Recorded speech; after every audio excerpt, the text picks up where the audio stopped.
Hi guys, so you're probably thinking about moving to Boston or living in Boston. So in today's video, I'm going to talk about 5 of the top areas in Boston to consider living in. Please be sure to like my page, follow my page, subscribe to my page, comment on any questions or any of the content in my videos. I'd love to start a discussion about your move to Boston. So my contact info is listed right here. So please be sure to text me, email me, call me anytime with questions about Boston, real estate, relocating, any questions you may have. It's my pleasure to help you. So I am here for you whenever you need advice, and please be sure to continue to follow my page for a new video roughly every week on different topics. So coming back to our discussion today, it is about the top or 5 of the top areas within Boston. So Boston has many different neighborhoods, and each area is very distinctively different than the next. So one thing to think about is proximity to work and conveniences such as dining and entertainment and parking and various things that you think about on a daily basis. So the first area I'm going to talk about is one of the most central and well known in the whole city, known as the Back Bay. So the Back Bay was originally a bay in the 1800s, and they filled it in with land and created this very European-inspired neighborhood, actually laid out like a grid. So it's one of the few areas in Boston that has a grid-like street pattern, alphabetically ordered from A through H, Arlington through Hereford Street, bisected by Boylston, Newbury, Commonwealth, Marlborough, and Beacon Street. We have the Charles River on one side with boating and biking and running paths, a very beautiful area.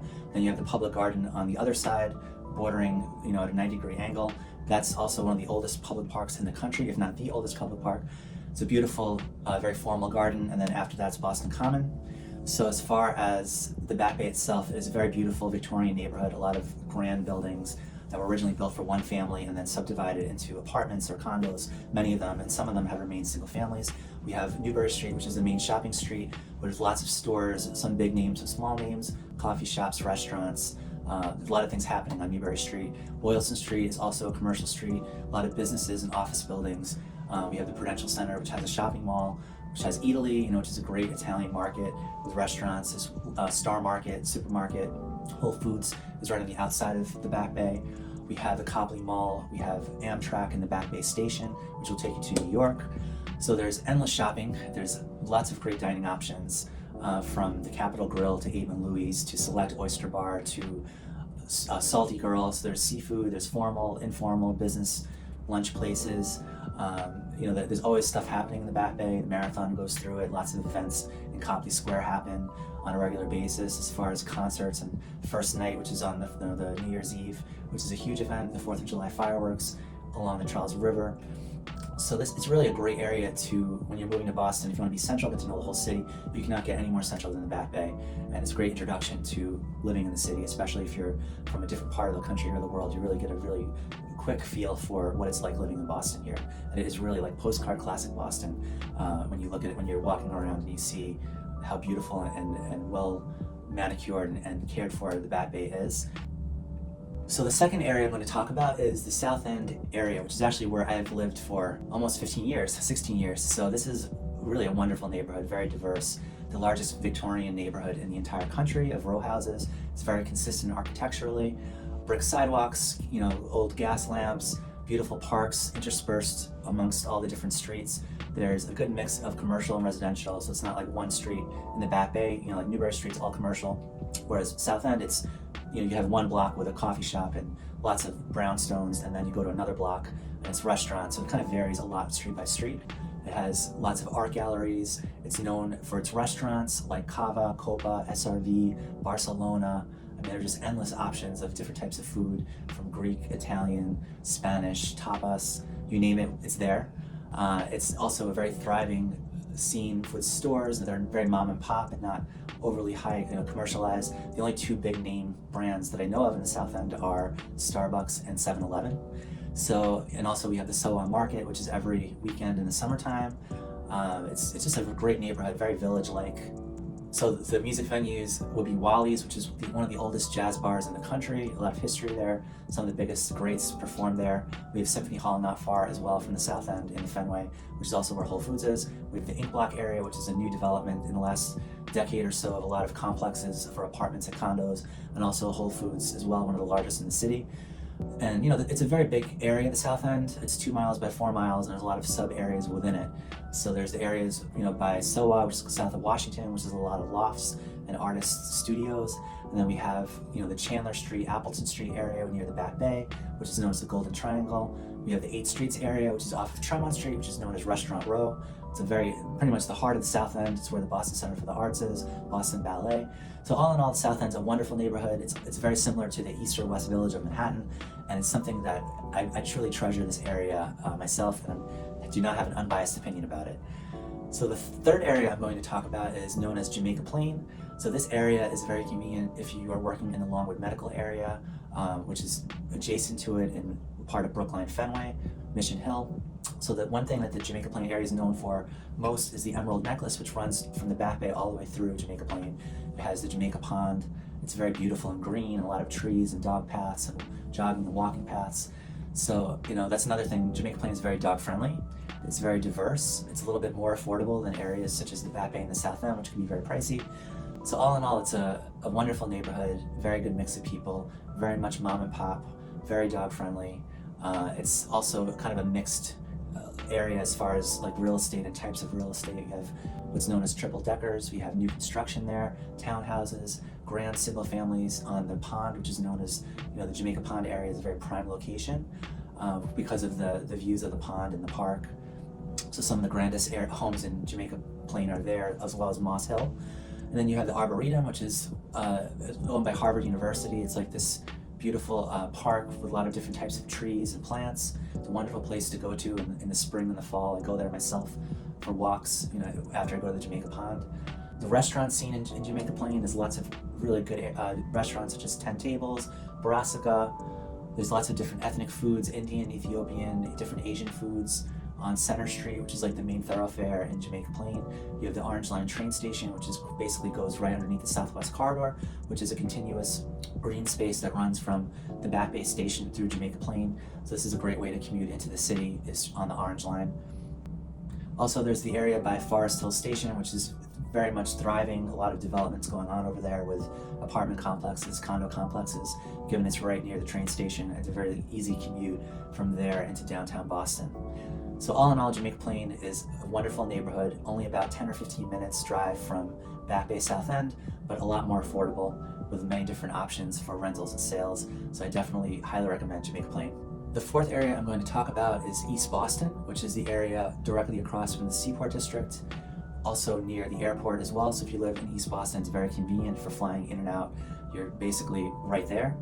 So it's an area that's rapidly changed. It still is known for its diversity of many different types of people that settle there, many immigrants settled there. Over the years, it's become developed, especially the Jeffreys Point area. So there are 3 areas in East Boston. We have Jeffreys Point, we have Eagle Hill, and we have Orient Heights, which is by Suffolk Downs.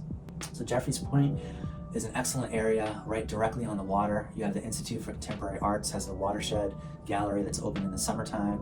There's lots of great restaurants, parks. You have Piers Park, which is not far from there as well.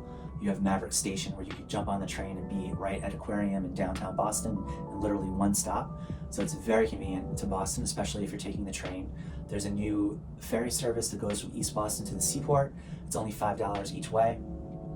You can get a spectacular water view if you live in East Boston, Jeffreys Point, some other areas, directly overlooking the Seaport District. So it's definitely one of the best neighborhoods for views in the city.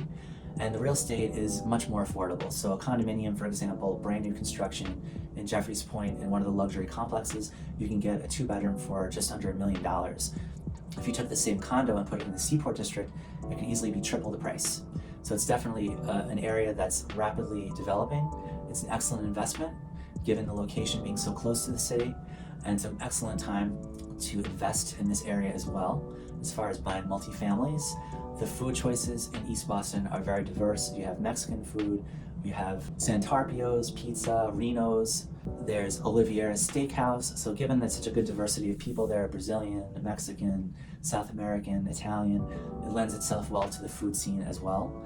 And that's also rapidly developing too. Another area within East Boston is known as Suffolk Downs. It used to be a racetrack. It's now being developed into 40 acres of public space, as well as 10,000 residential units, commercial and lab space. It's an area that in 5 or more years you would be, if you saw what it looks like now versus what it will look like, it's incredible. So I think East Boston is a wonderful neighborhood to live in, given its diversity of food, its proximity to the airport, its easy commutability into the city, into downtown Boston. So all in all, another excellent neighborhood to live in Boston. So the final area I wanted to talk about is the Seaport District, which is, if you looked at it 10 years ago, it was basically a bunch of empty parking lots.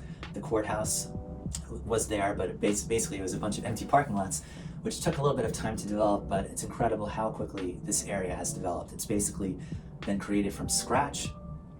It has the Institute for Contemporary Art there. It has lots of great breweries, such as Cisco Breweries and Trillium.